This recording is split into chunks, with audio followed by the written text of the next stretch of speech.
Bonjour à tous. Bienvenue au webinaire sur les transferts monétaires et les interventions basées sur le marché dans le cadre du HNO HRP de cette année, donc l'aperçu des besoins humanitaires et le plan de réponse humanitaire en bon français. Donc, je me présente, je m'appelle Julie Barra, je suis la coordinatrice adjointe du Global WASH Cluster. Est-ce que tout le monde m'entend bien? Oui, c'est OK? D'accord, Oui, merci oui. beaucoup. OK.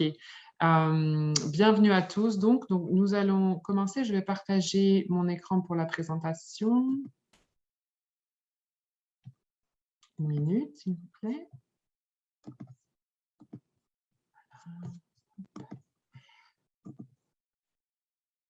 Share screen. Ah, voilà. Alors, OK.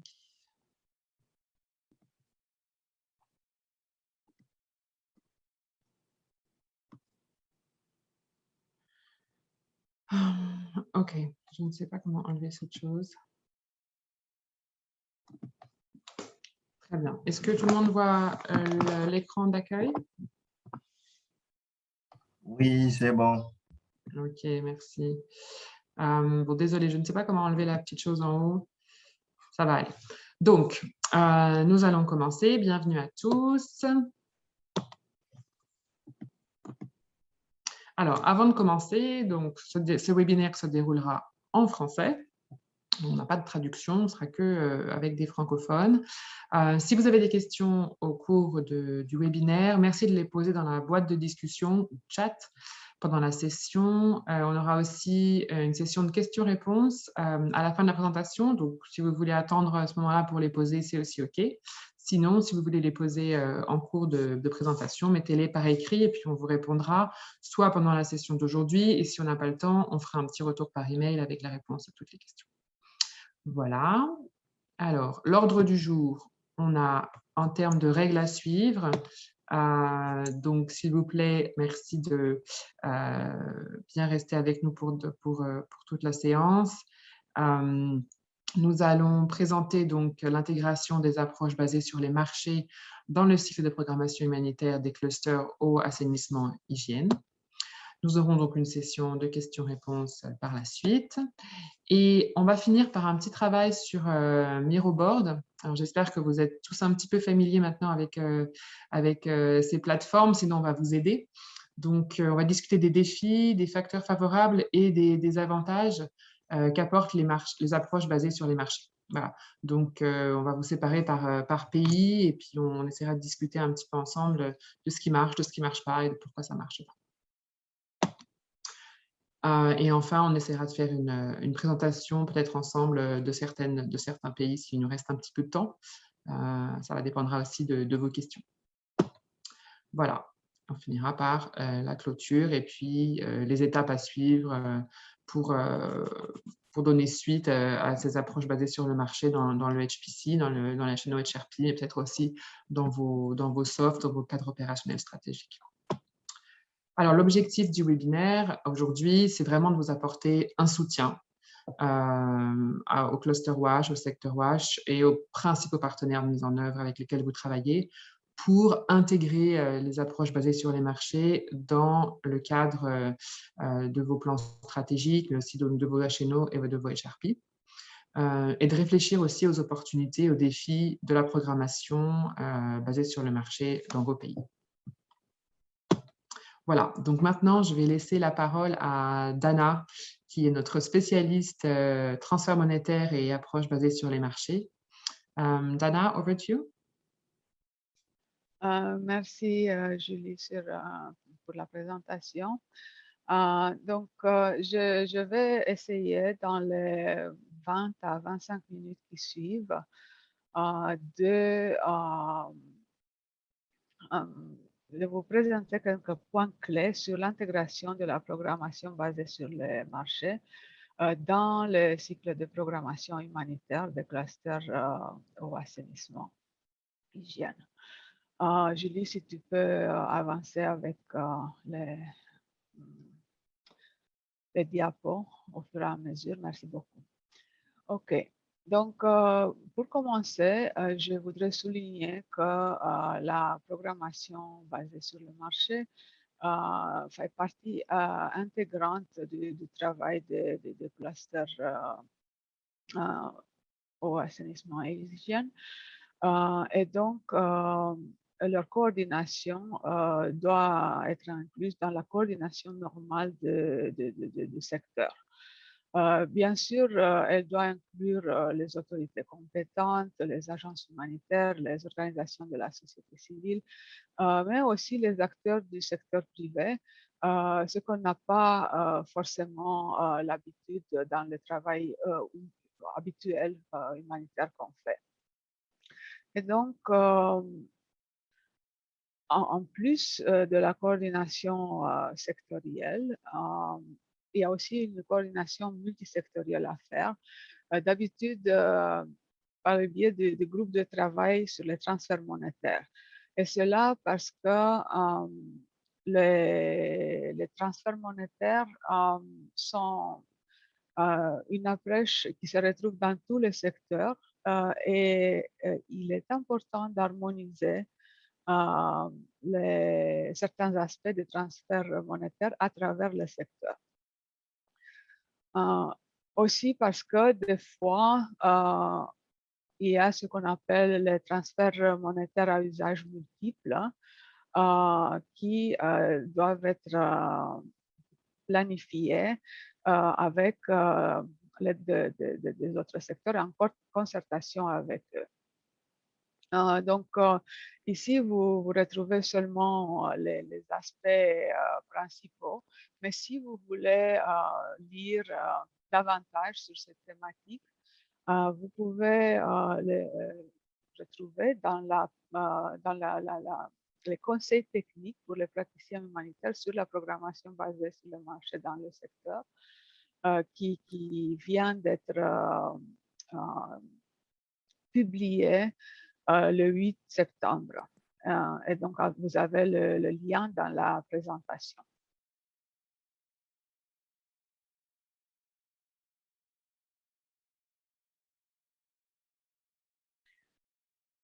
Et donc, comme je disais, la coordination de transferts monétaires et des marchés fait partie de la coordination habituelle du cluster.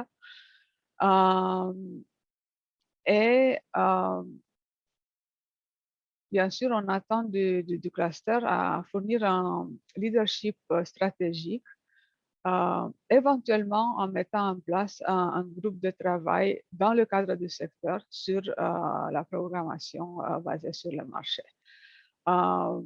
Bien sûr, cela n'est pas obligatoire. Le cluster peut choisir de travailler sur cette thématique dans ces réunions habituelles. Mais des fois, le travail sur cette thématique devient tellement important que la création d'un groupe de travail séparé devient nécessaire. Et comment le cluster peut travailler sur cette thématique? Il y a de multiples aspects. Déjà, dans certains pays, on a vu que le cluster a adapté les outils, les conseils et les normes techniques au contexte. Cela s'est passé notamment en Somalie. On a un très bon exemple venant de là-bas.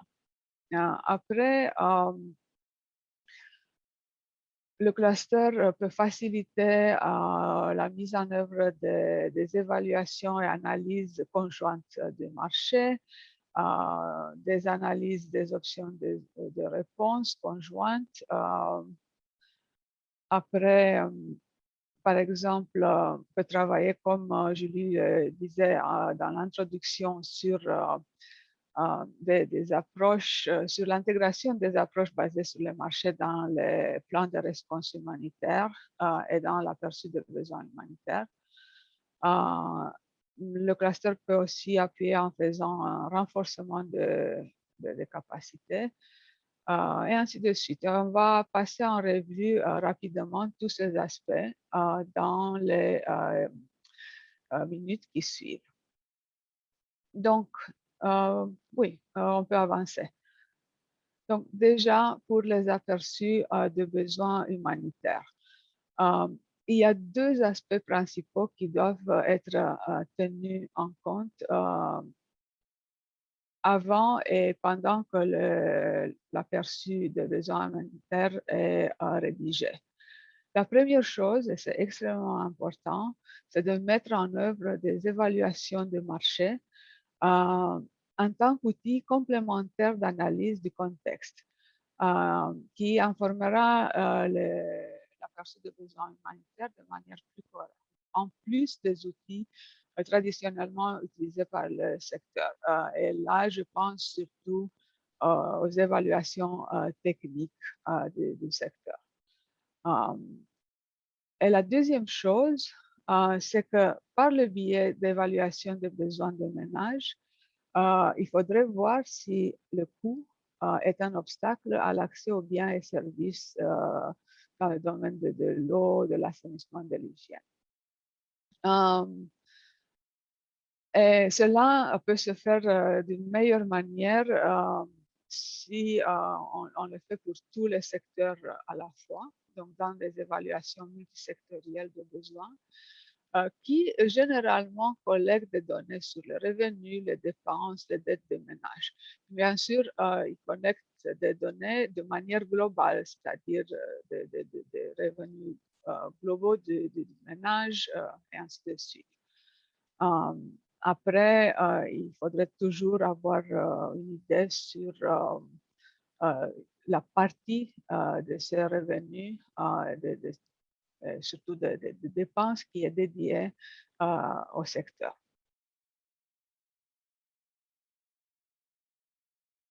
Donc, très important à retenir, évaluation de marché et coût des biens et services du secteur.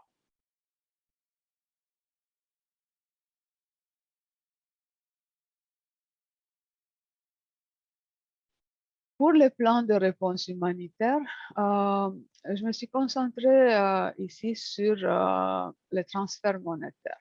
Parce qu'en ce qui concerne les transferts monétaires, il y a des exigences très précises pour l'intégration dans le plan de réponse humanitaire, des exigences venant de OCHA.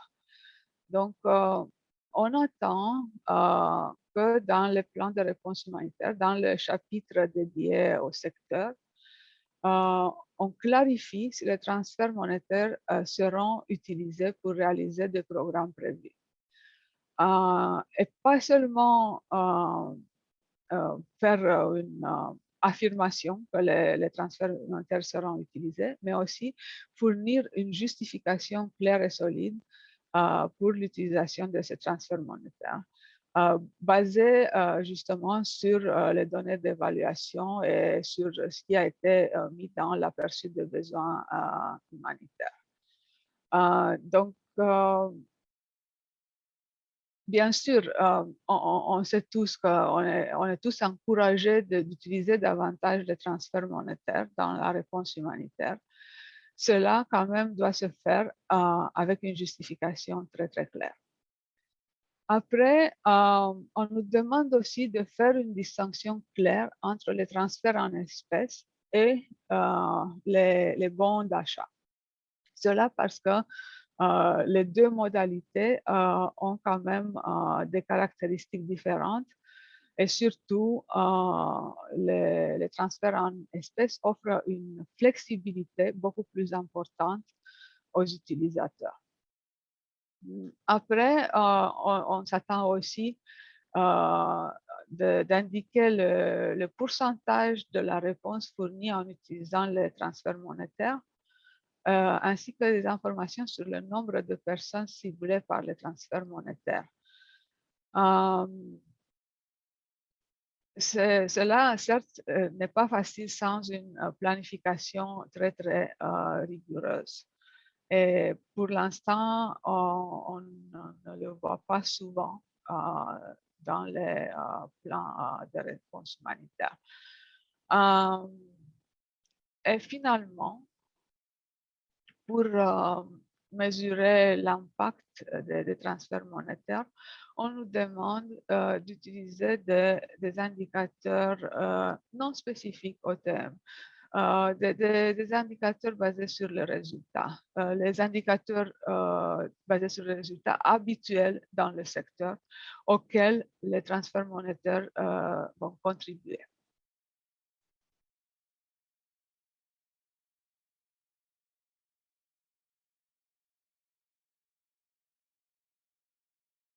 Donc, en revenant aux aperçus des besoins humanitaires, on va regarder rapidement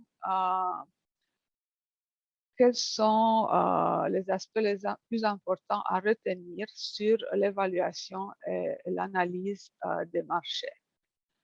Donc, on a vu que cette évaluation est une composante clé de la planification des interventions basées sur le marché. Et même si, suite à une évaluation de marché, on décide de ne pas mettre en œuvre des approches basées sur le marché, l'évaluation peut aider les programmes en eau, assainissement et hygiène à devenir plus sensibles au marché. C'est-à-dire peut-être en prévoyant une stratégie de sortie des interventions directes dans un avenir plus ou moins proche. Donc,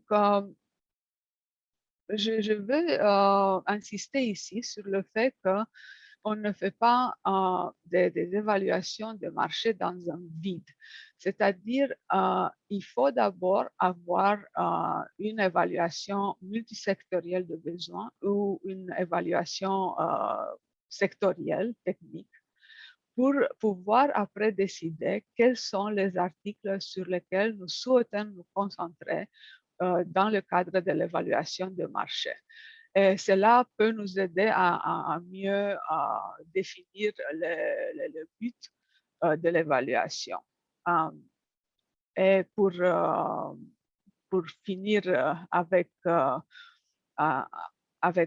le but, c'est aussi les questions de recherche claires et spécifiques qui vont nous aider à produire une évaluation ciblée qui va effectivement nous aider à mettre quelque chose de pertinent dans l'aperçu de besoins humanitaires. Et je parle ici des évaluations de marché parce que je vais aussi insister sur le fait que les évaluations de marché se font de manière optimale dans le cadre du secteur, pour tous les secteurs, parce que les marchés sont des systèmes extrêmement complexes et c'est vraiment pas la peine de faire des évaluations ciblées sur des zones géographiques très, très restreintes. Et on doit bien sûr avancer très rapidement, mais je veux attirer votre attention sur quelques exemples d'évaluations conjointes qui ont été faites, par exemple en Irak ou même en RCA. Et après aussi des évaluations spécifiques du secteur de Somalie. Vous avez aussi quelques ressources clés en matière d'outils qui peuvent vous aider à faire de bonnes évaluations de marché.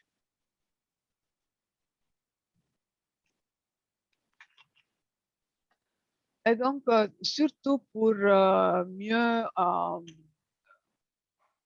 définir le but d'une évaluation, on doit choisir ce qu'on appelle des systèmes de marché critiques, c'est-à-dire les systèmes qu'on doit absolument considérer. Et il y a de différents critères qui peuvent nous aider à choisir un système de marché critique. Par exemple, se reposer sur les évaluations qui ont été déjà effectuées. Après, considérer surtout l'urgence de besoins en matière d'eau, assainissement et hygiène. Réfléchir dans une phase critique de la crise, quels sont les besoins vraiment vitaux et les problèmes de santé publique urgents et se focaliser là-dessus. Ou si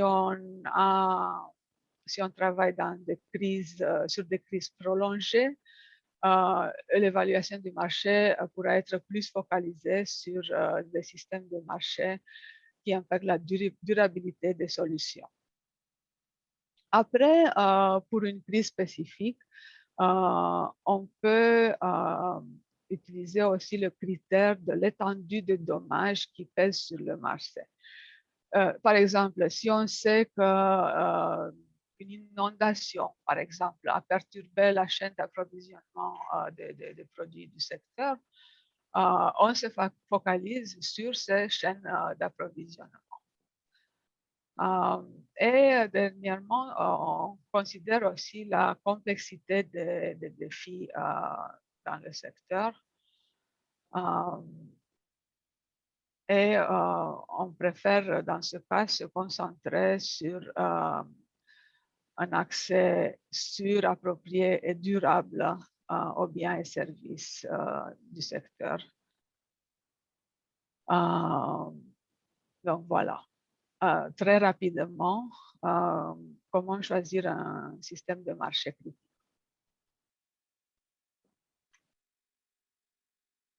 En ce qui concerne, donc, une fois que les marchés sont évalués et que les coûts que les ménages ont pour accéder à des biens et des services du secteur sont analysés, on peut passer à ce qu'on appelle une analyse des options de réponse ou plutôt dans un bon français d'intervention. Et c'est une étape qui relie l'évaluation des besoins à la conception de programmes basés sur le marché. Et bien sûr, le choix dépend de la capacité du système de marché, des perturbations auxquelles il doit faire face et les risques qui les accompagnent. Et bien sûr, on doit tenir compte de besoins qui existent, mais aussi des limites de la demande et l'offre. Par exemple, si on considère un bien d'hygiène pour laquelle la demande n'est pas très forte, on devra intégrer cet aspect dans notre programmation. Aussi, quand on sait que l'offre pour un certain produit ne peut pas augmenter très rapidement à cause de certaines contraintes, on doit intégrer ça dans notre programmation. Et c'est pour cela que l'analyse de risque, c'est une étape clé du processus de l'analyse des options de réponse.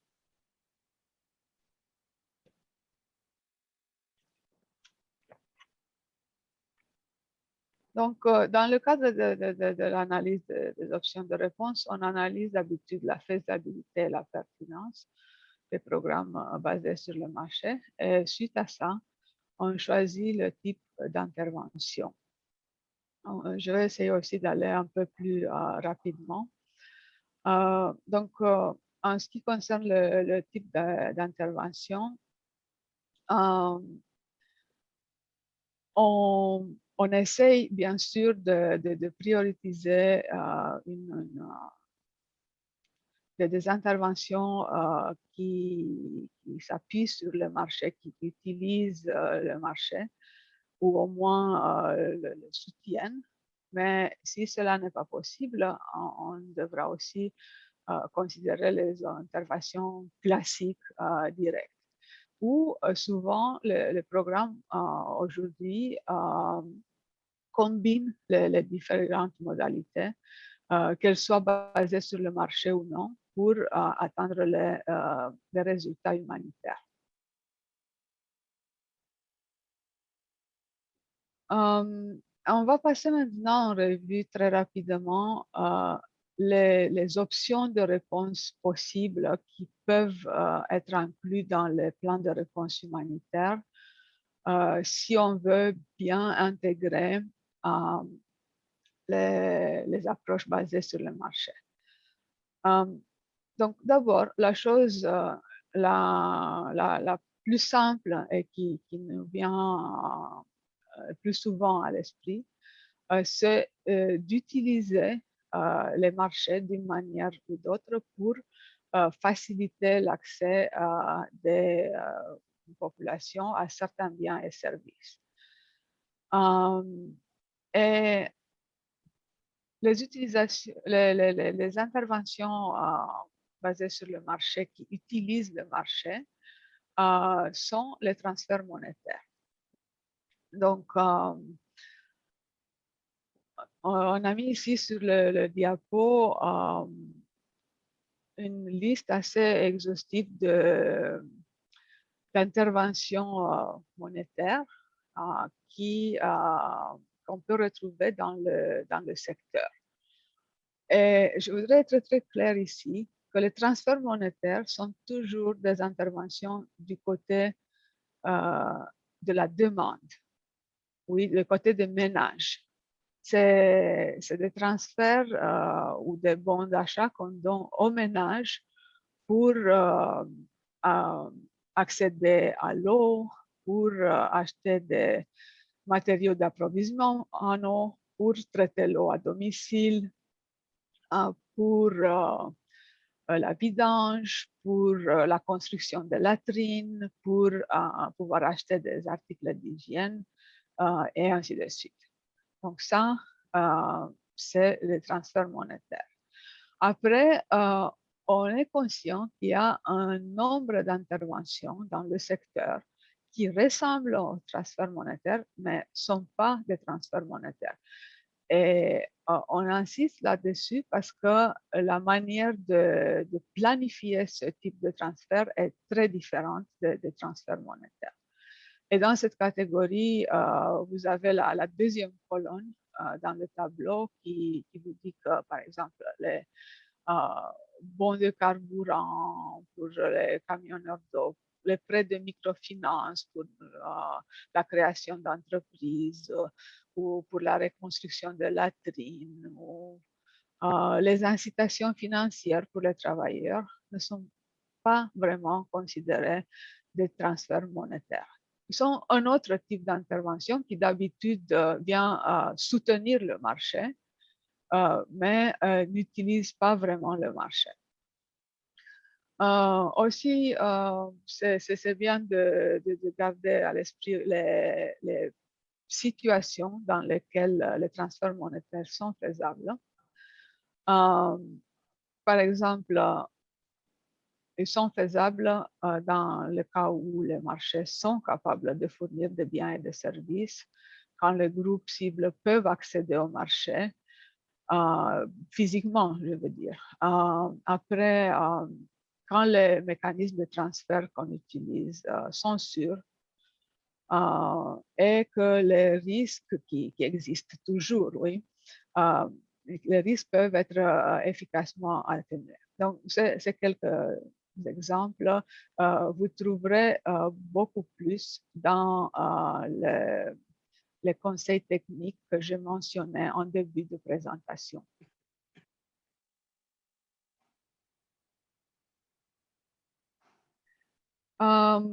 Ici, malheureusement, on n'a pas pu traduire cet arbre de décision, mais c'est juste pour voir d'une manière très, très simple dans quelle situation les transferts monétaires sont possibles. Et je vous laisse le plaisir de regarder cet arbre de décision après le webinaire.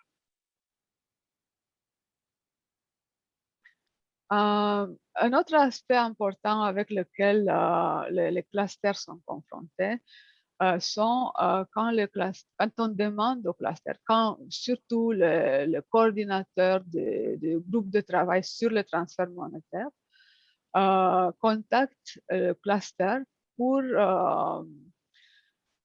développer la composante eau, assainissement et hygiène du panier de dépenses minimum.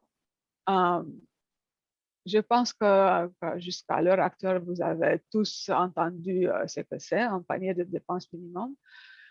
Il est défini comme ce dont un ménage a besoin pour répondre à ses besoins de base sur une base régulière ou saisonnière et son coût moyen. Et bien sûr, parmi ces besoins de base, il y a aussi des biens et des services dans le secteur de l'eau, assainissement et hygiène. Le panier de dépenses minimum est surtout un outil pour calculer la valeur des transferts monétaires à usage multiple. Mais il a aussi un certain rôle dans le profilage des ménages, dans l'analyse du marché de l'offre et aussi dans le suivi. C'est bon de savoir. Il y a trois principales méthodologies utilisées pour calculer ce panier de dépenses minimum. La première est l'approche basée sur les dépenses, l'autre l'approche fondée sur les droits, et puis il y a une approche hybride qui combine les deux premières approches. Maintenant, il y a toujours un rôle du secteur dans le développement du panier de dépenses minimum. Par exemple, dans l'approche basée sur les dépenses, il y aura toujours des enquêtes sur les dépenses et le secteur doit s'impliquer dans ça. Parce que en fonction du moment où l'enquête est conduite, en fonction des questions exactes qui sont posées, y compris sur des dépenses, sur des biens et services dans le secteur de l'eau, assainissement et hygiène, les résultats peuvent être différents. Donc, il faut bien comprendre ce qui se passe, surtout par exemple dans le cas des dépenses saisonnières ou des dépenses qui se font rarement comme la construction des latrines. Après, si une approche fondée sur les droits est utilisée, c'est au secteur d'identifier les biens et les services à inclure dans le panier de dépenses minimum, si possible sur la base d'une évaluation de besoins. Donc voilà très rapidement ce qu'on attend du secteur en ce qui concerne le panier de dépenses minimum.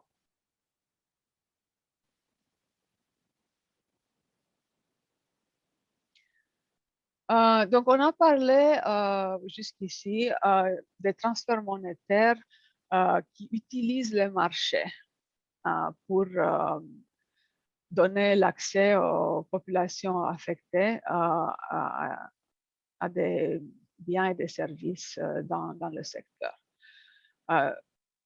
Souvent, on constate que les marchés ne sont pas suffisamment forts pour être utilisés immédiatement. Et donc, certains types d'interventions de soutien au marché s'imposent, comme par exemple dans le domaine d'eau, de soutenir les acteurs privés locaux du marché à fournir une eau de bonne qualité à un prix abordable. Ou bien dans le domaine de l'assainissement, la création et soutien des entreprises qui construisent ou réparent des toilettes, en les aidant par exemple avec des subventions ou du matériel de formation.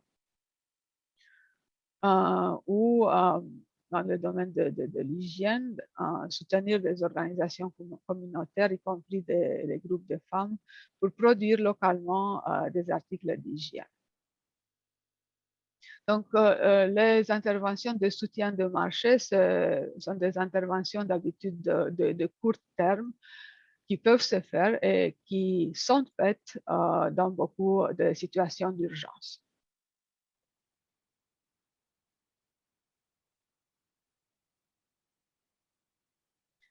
Après, dans une approche qui lie les programmes humanitaires et ceux de développement dans des crises prolongées, on a aussi l'option de renforcer des systèmes de marché, de travailler de manière un peu plus ciblée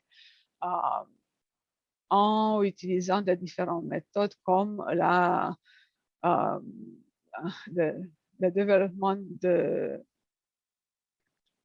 la programmation par la recherche formative ou par des analyses financières détaillées, ainsi de suite, pour arriver à développer de nouveaux modèles de prestation de services,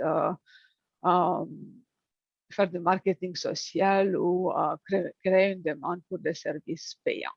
Mais ça, bien sûr, il y a des situations, des pays où des clusters existent et où ce type d'intervention est approprié, mais elles sont quand même plus rares que les interventions de soutien de marché.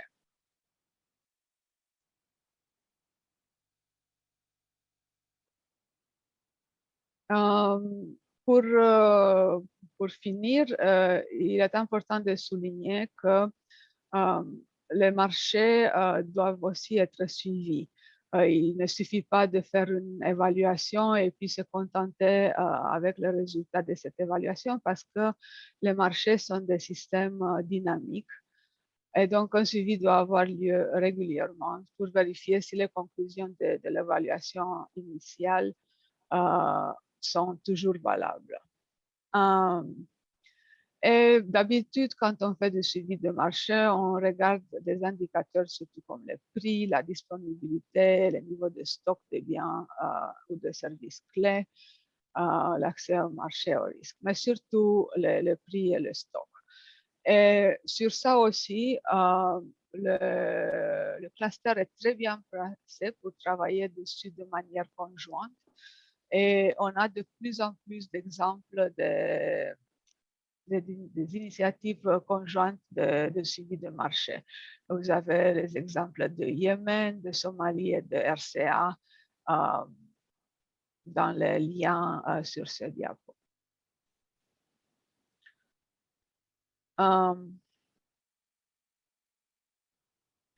OK. Et vraiment pour finir, il est important que le cluster fait un suivi de l'utilisation des transferts monétaires par le partenaire. Pour l'instant, il y a des exigences vraiment minimales. Il y a des données qu'on doit inclure, comme la modalité. Par exemple, si le programme répond en nature ou en espèces ou en utilisant des bons d'achat ou par le biais de services. Après aussi, il y a certaines choses qui peuvent être suivies, mais de manière optionnelle, comme par exemple l'utilisation des conditionnalités dans les transferts monétaires. Vous trouverez plus de détails dans le lien inclus sur le diapo, aussi une fiche très brève de conseils du cluster mondial.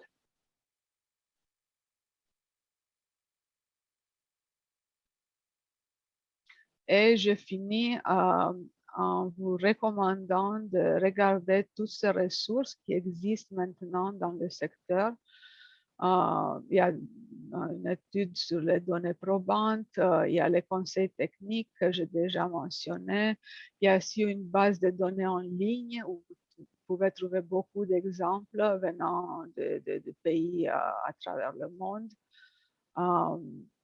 Et il y a aussi une petite fiche de conseil sur l'intégration des transferts monétaires et de marché dans l'aperçu des besoins humanitaires et dans le plan de réponse humanitaire. Et avec ceci, je finis. Je vous remercie et je donne la parole à Julie.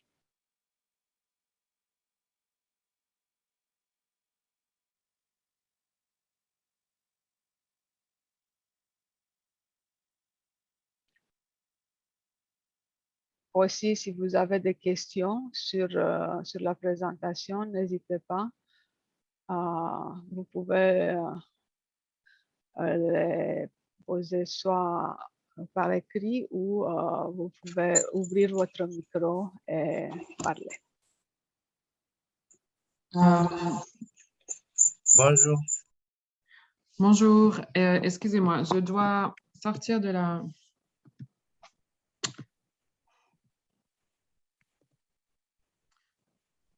Ok, alors, attendez, excusez-moi parce que j'ai des petits soucis de...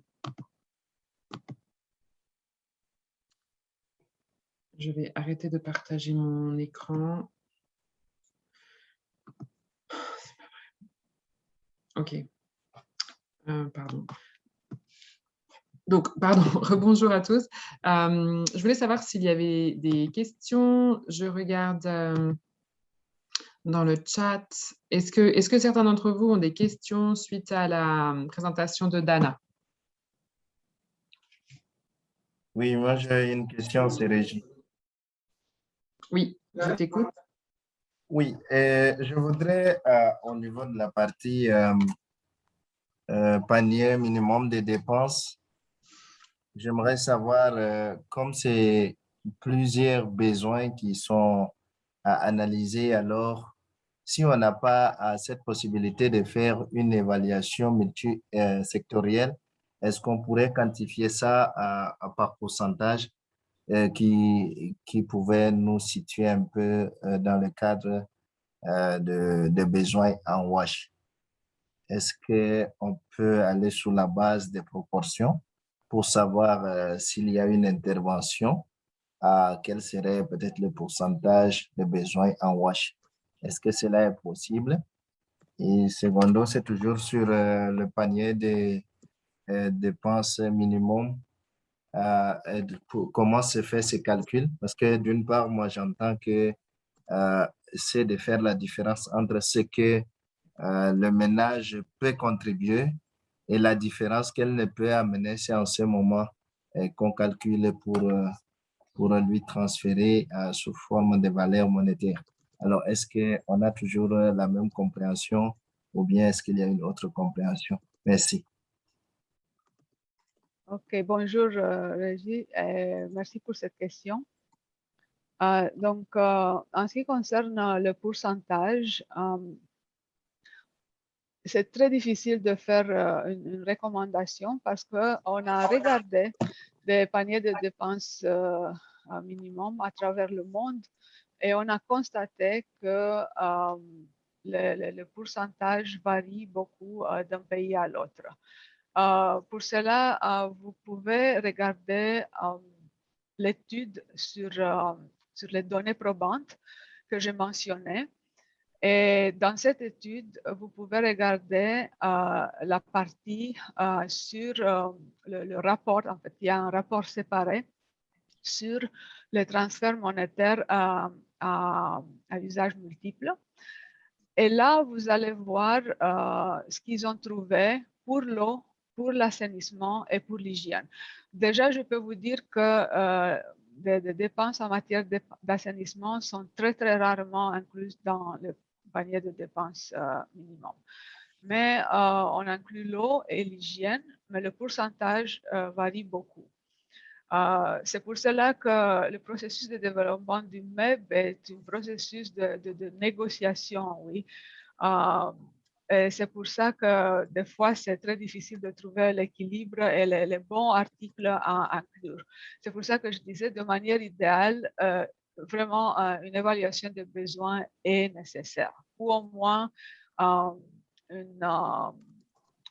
une discussion entre les experts, oui, qui pourrait aussi amener à une conclusion.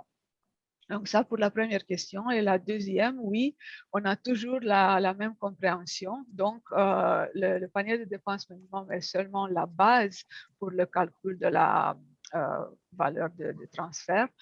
Et donc on doit développer aussi, on doit comprendre aussi quels sont les besoins que le ménage arrive à couvrir par ses propres moyens, oui, par des revenus qu'ils ont ou par d'autres assistances humanitaires pour déterminer après la différence entre le meuble et ce que le ménage couvre pour arriver à une valeur de transfert monétaire.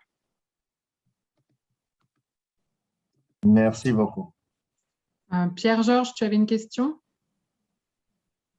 Oui, j'ai deux petites questions qui se ressemblent un peu.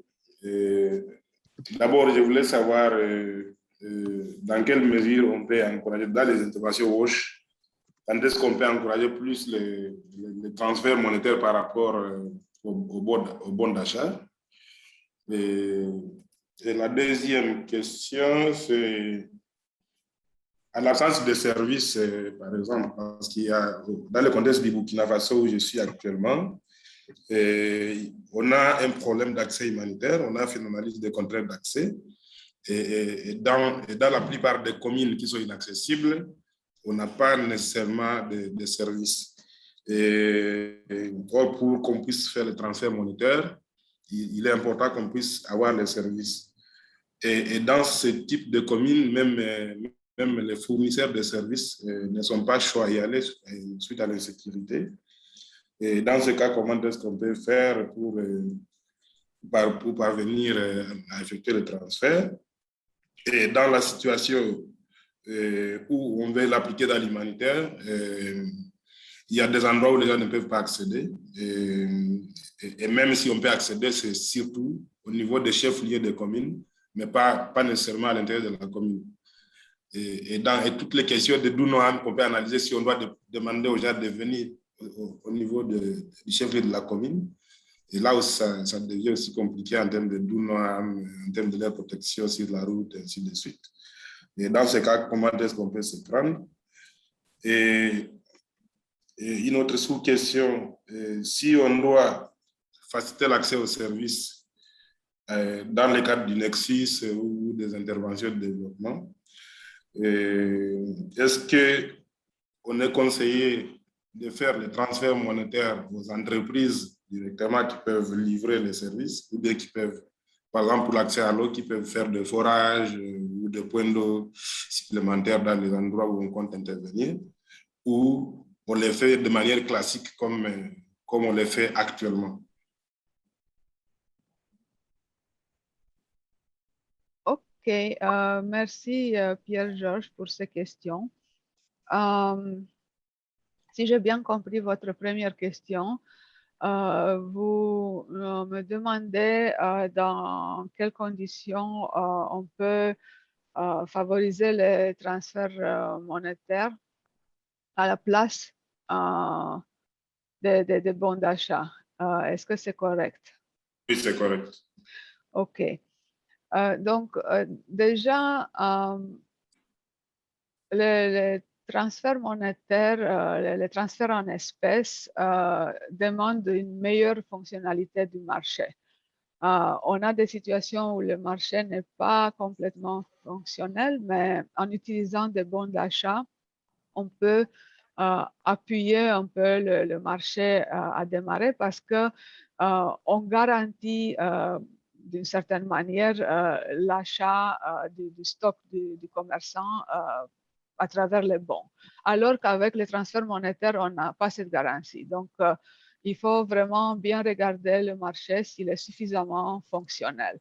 Après, dans le domaine de WASH, il y a aussi cette contrainte que on n'est pas toujours sûr que les bénéficiaires du transfert monétaire vont utiliser ce transfert dans le but dans lequel on veut qu'ils l'utilisent. Parce qu'il n'y a pas certaines habitudes développées. Oui. Et dans ce cas, quand on a cette incertitude, c'est vrai que les bons sont préférables. Donc, pour pouvoir utiliser les transferts en espèces, on doit être sûr que les gens achètent en temps normal de l'eau de bonne qualité, des biens d'hygiène de bonne qualité. Et dans ce cas, comme le coût ou le manque d'argent est leur seule barrière, ils vont utiliser ça dans le but dans lequel on veut qu'ils l'utilisent. Donc, ça pour la première question. Après, pour l'accès, je pense que c'est une question très difficile parce que oui, on a vu dans certains pays des organisations qui ont fait des transferts monétaires à distance, oui, mais sur la base de leur connaissance que les services, le marché, soi-disant, était fonctionnel. Mais quand, comme vous dites, il n'y a pas de service en place, ça me paraît évident qu'on doit d'abord travailler sur la partie offre sur les services. Et dans des conditions d'accès que vous mentionnez, ça peut être très difficile. Donc, je ne sais pas si Julie, par exemple, veut ajouter quelque chose à ma réponse. Moi, de mon côté, je veux vous dire qu'il y a une très bonne ressource de Norwegian Refugee Council sur comment faire des transferts monétaires en programmation à distance. Et je pourrais partager cette ressource avec vous.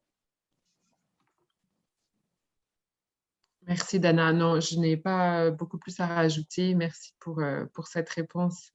Est-ce qu'il y a... Alors, il y a une question dans le chat. Ça va être peut-être la dernière question qu'on va... Ah non, il y avait Geneba de RCA qui avait une question. Et puis, à Kanabé, on vous répondra, je pense, par écrit. Armand? Oui, ok. Merci pour la parole. C'est Armand. Oui, bon, pas vraiment une question, mais c'est des inquiétudes que nous avons, des difficultés que nous avons au fait à faire le cash transfert et autres que vous avez parlé là, du fait que nous avons à peu près les difficultés similaires à celles du Burkina, mais ici en Centrafrique, il y a un problème d'accessibilité. Il y a aussi le marché. On a un groupe de travail solutions durables qui travaille sur les études de marché. On a un groupe de travail cash aussi qui travaille sur ça. Mais malheureusement, il y a un problème d'inaccessibilité à l'intérieur du pays. Il y a aussi l'inexistence des structures, des établissements financiers pour faire les transferts monétaires. Les marchés ne sont pas suffisamment alimentés et puis il y a l'insécurité.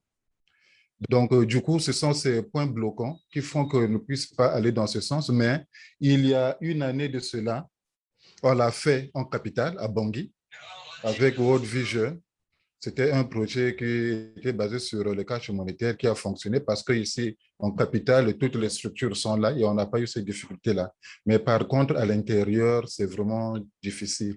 Je ne sais pas si de votre côté, il y a des solutions alternatives qu'on pourrait avoir pour qu'on puisse mener ces activités. Merci.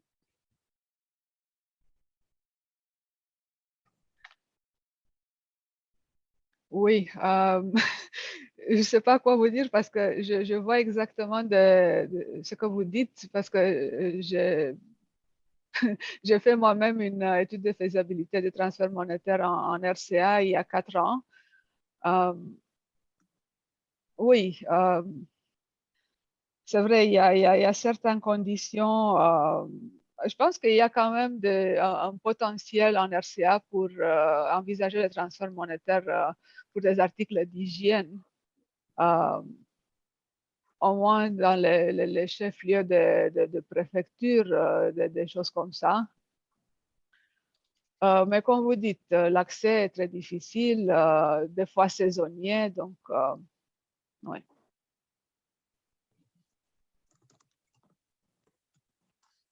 Ok, merci beaucoup. Alors, le temps passe très très vite, donc on va vous faire faire un petit exercice de réflexion. Aussi, ça va nous permettre, nous, de voir une petite idée de l'état des lieux, de l'intégration de l'approche marché dans le HNO-HRP. Elena, can you put the Miro-board link in the chat, please? On va vous partager dans la boîte de dialogue un lien vers la plateforme Miro-board. Voilà, donc Elena l'a mise dans le chat. Si vous cliquez dessus, vous allez atterrir sur une plateforme. Donc, est-ce que vous voulez bien le faire maintenant? Et puis, Nicole va vous répartir dans plusieurs pièces. Donc, je pense qu'on a besoin de 7 pièces. Alors, il y a une pièce pour la RCA, une pour le Burkina, une pour le Burundi, une pour Madagascar, une pour le Tchad, une pour le Niger et une pour tous ceux qui sont tout seuls. Alors, pour l'instant, j'avais noté Mali, Djibouti, quelqu'un de niveau global. Donc, arrangez-vous pour aller vers la bonne pièce. Nicole, tu peux faire la séparation des pièces?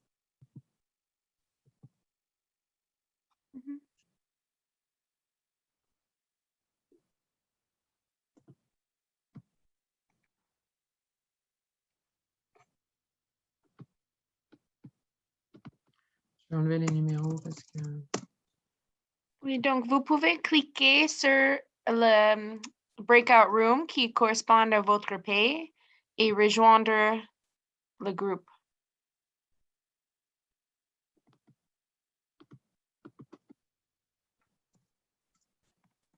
Voilà, dites-nous si vous avez des petits problèmes.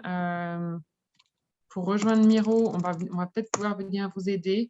L'idée, c'est de prendre donc un post-it sur le côté. Donc, j'en ai placé quelques-uns sur les cadres pays. Donc, vous pouvez les utiliser, les copier. Alors, attendez, par contre, il ne faut pas bouger les... Je vais loquer les... OK. Est-ce que tout le monde arrive à nous rejoindre sur Miro? Est-ce qu'il y a des questions déjà à ce niveau-là? Je vois déjà beaucoup de gens qui sont sur le lien. Ok,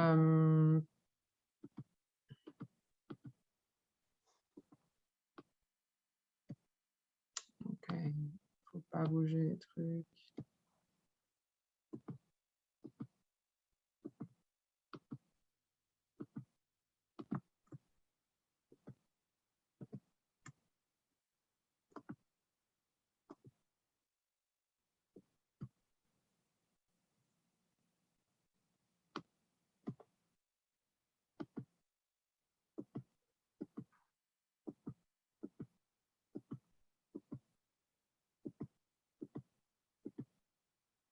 Bon, il n'y a pas de questions.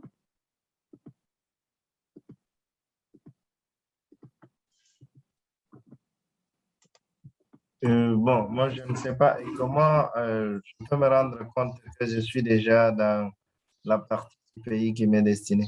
Alors, il y a le nom du pays sur le haut. Tu es de quel pays?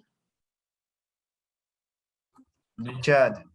Tchad. Alors, il y a une pièce Tchad. C'est la 5e. Tu vois ou pas? Oui, oui, je vois ça. Je peux... Est-ce qu'il y aura quelqu'un dans les groupes qui va nous faciliter la discussion ou c'est juste entre Non, nous? c'est entre vous par pays. Si vous avez besoin, vous nous appelez et on vient vous aider pour plus l'aspect logistique. Ok, je peux du coup poser une question sur l'exercice? Bien sûr, bien sûr. Ok, donc en fait, je voulais comprendre qu'est-ce que vous entendez par l'intégration des transferts monétaires dans le HNO-HRP. Ça veut dire dans le document, donc genre Dans le, écrire non, un mais chapitre sur ça? dans le processus, en fait. Par exemple, si vous devez, dans le HNO, c'est l'aperçu des besoins humanitaires, c'est tout ce qui est évaluation. Est-ce que vous arrivez à intégrer les aspects transfert monétaire au niveau de l'évaluation? Est-ce que vous arrivez à évaluer les marchés? Est-ce que vous arrivez à évaluer les besoins des ménages qui peuvent être répondus par la modalité transfert monétaire, etc. Vous voyez? Ok. Est-ce Et, que ok. Et dans le HRP, ça, c'est en termes de réponse. Est-ce qu'on arrive à motiver les partenaires pour utiliser les transferts monétaires, c'est ça? Est-ce que vous arrivez déjà, oui, à identifier les réponses qui peuvent être, comment dire, faites par la modalité des transferts monétaires? Est-ce que vous avez des critères ou est-ce que c'est difficile de se dire, bah, tiens, cette réponse-là, on va la faire par cash et l'autre par distribution? Donc, oui, c'est vrai que voilà, c'est pas forcément le document lui-même, c'est le processus. Donc, c'est vrai que merci pour la remarque, on va essayer d'être plus clair.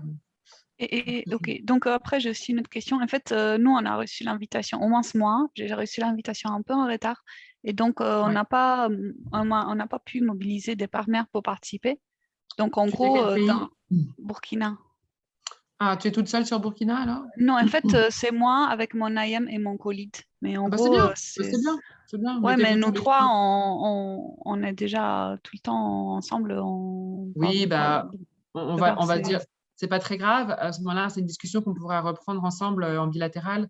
Mais d'ores et déjà, indiquer peut-être là, réfléchissez entre vous trois, quels sont les défis, les facteurs favorables et les avantages que vous voyez. Et puis, c'est quelque chose qui pourrait être discuté peut-être à la prochaine réunion que vous avez avec les partenaires. Ok, ça marche. Merci beaucoup. Ok, pas de souci, bon courage. De toute façon, moi, ce que je vous invite à faire, c'est ces questions qu'on a posées sur les défis, sur les facteurs favorables et les bénéfices que peut avoir le fait d'intégrer les transferts monétaires et les approches basées sur les marchés au cours de votre cycle de programme, donc soit dans le HNO au niveau des évaluations, dans le HRP au niveau de l'analyse de la réponse. Je vous invite à en discuter en fait avec vos partenaires de cluster sur vos plateformes.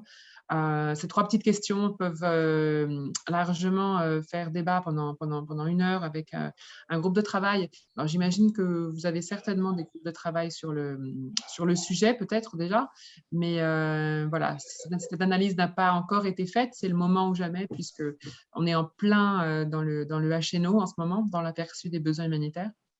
Donc voilà, Dana, tu veux rajouter un petit mot avant de fermer la session? Non, je pense que tu as tout dit. Peut-être dire que le Miro Board va rester en place pendant quelques jours. Donc, si vous voulez travailler dessus, vous pouvez toujours y accéder à travers le lien et ajouter de nouveaux éléments pour vos pays. Exact, super. On peut poser une question? Bien sûr. Est-ce que vous allez utiliser ces informations pour quelque chose? C'est ce que nous on met dans le Miro? Alors, déjà, oui et non. Oui, je commence par non. Le non, c'était surtout pour entamer une discussion et disons, au cas où ça n'avait pas forcément été une réflexion en cours déjà au sein du cluster, c'était pour donner des idées à ceux qui n'avaient peut-être pas brossé le sujet de s'y mettre. Voilà. Ça, c'était le premier objectif. Le deuxième, effectivement, on aurait aimé, nous, parce qu'au niveau du Global Wedge Cluster, on n'a pas forcément trop de vues sur l'intégration du cash et des approches marché dans vos HNO HRP de 2022. Et on avait envie un peu de sonder voilà, les problèmes et de voir comment on pouvait adapter notre soutien. Voilà. Mais après des discussions avec mes collègues, en fait, ce qu'on s'est dit, c'est qu'on allait en fait, vous contacter presque un par un, les clusters, et puis voir avec vous vraiment quels sont vos besoins en support pour le HNO HRP, s'il y en a.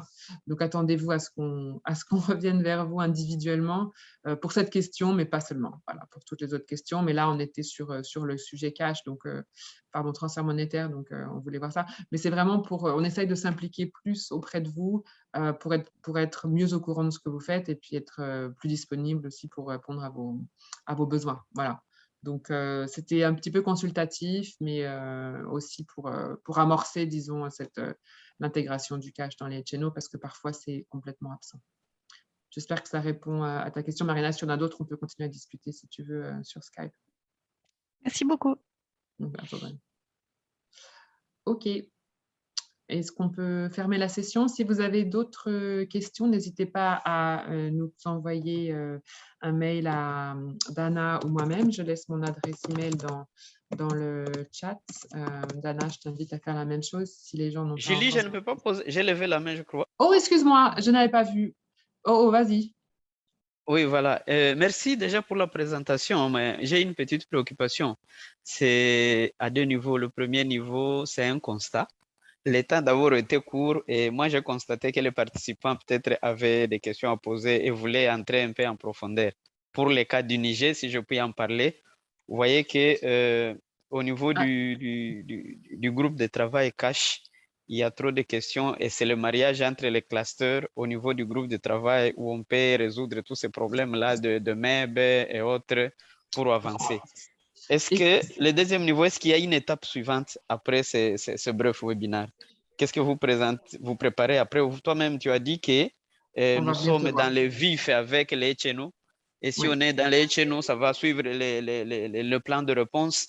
Et du coup, pour alimenter le plan de réponse, il faudra qu'il y ait des décisions déjà solides en termes d'utilisation des transferts. Est-ce qu'il y a une étape suivante que vous préparez après ce bref webinaire? C'est un peu ce que je viens de dire en réponse à la question de Martina aussi. On va faire des consultations individuelles. Donc, moi, ce que je te propose, c'est qu'on prenne déjà un rendez-vous pour discuter de tout ça. Parce qu'en fait, là, le webinaire, c'est très général. C'est vraiment faire une présentation globale. Après, je ne sais pas sûr que les clusters soient vraiment concernés. Par quoi tu veux dire?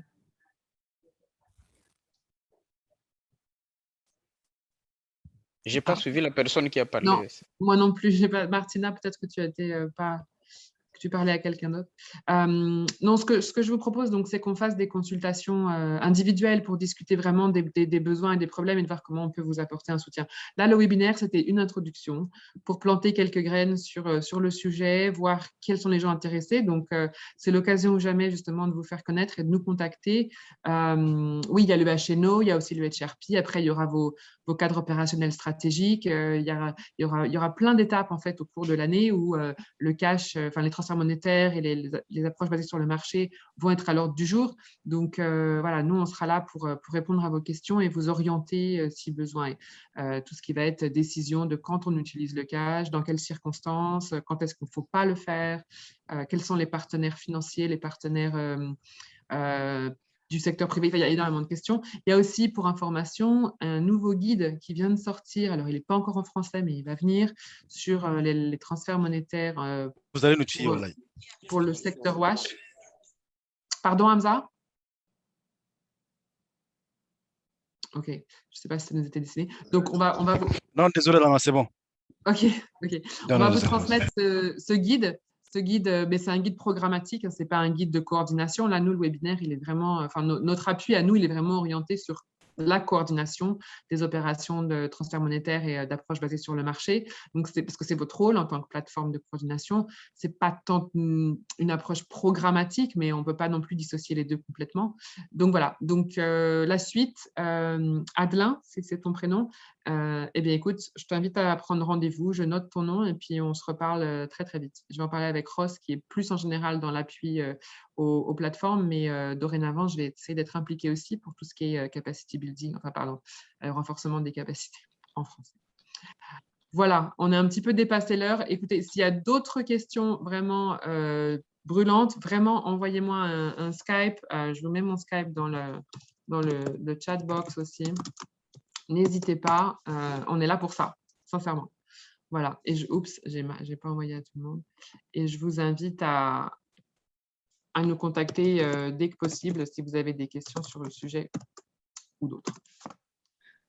Si je peux, Julie, est-ce que tu veux ajouter quelque chose sur la formation qui sera disponible? Oui, merci pour le rappel, Dana. Donc, effectivement, juste rapidement, en parlant du nouveau guide des transferts monétaires pour le secteur EAH Il y a aussi des formations qui vont suivre avec ça et on a besoin de, je vous l'annonce, mais on vous enverra un petit message dédicacé à ce sujet. On a besoin de 25 volontaires pour suivre la formation, enfin la piloter. Donc, c'est 8 semaines en ligne avec un mélange de petites choses à faire soi-même et des webinaires à suivre une heure par semaine. Donc, il nous faut 25 personnes et il nous faut aussi 45 personnes qui veulent être formées en tant que formateurs. Donc, on va faire une formation de formateurs. Tout ça se passera en début d'année prochaine, donc on a un petit peu de temps, mais je voulais vous l'annoncer maintenant. Et on cherche donc des gens qui sont intéressés pour être formateurs. Alors là, on est vraiment dans du programme, pas dans de la coordination. Et ça serait bien qu'on ait 5-6 personnes par région du monde qui soient capables de faire des formations sur les transferts monétaires dans le secteur WASH. Donc, si vous connaissez des gens intéressés, n'hésitez pas à nous communiquer leur contact. Sinon, le mieux, ce serait justement de diffuser ce message, mais je vais vous l'envoyer par écrit, à vos plateformes pour voir s'il y a des volontaires parmi les partenaires, parmi les ONG locales ou les contreparties gouvernementales, etc. Donc, voilà, on cherche en tout 25 participants et 45 futurs formateurs. Merci, Dana, pour le rappel.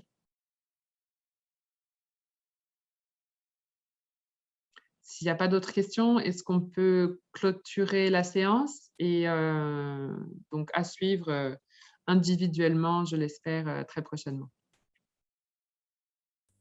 Merci. Merci à tous. Bonne fin de journée. Merci beaucoup. Merci. Bye bye. Merci. Merci. Merci à tous. Merci. Au revoir. Merci.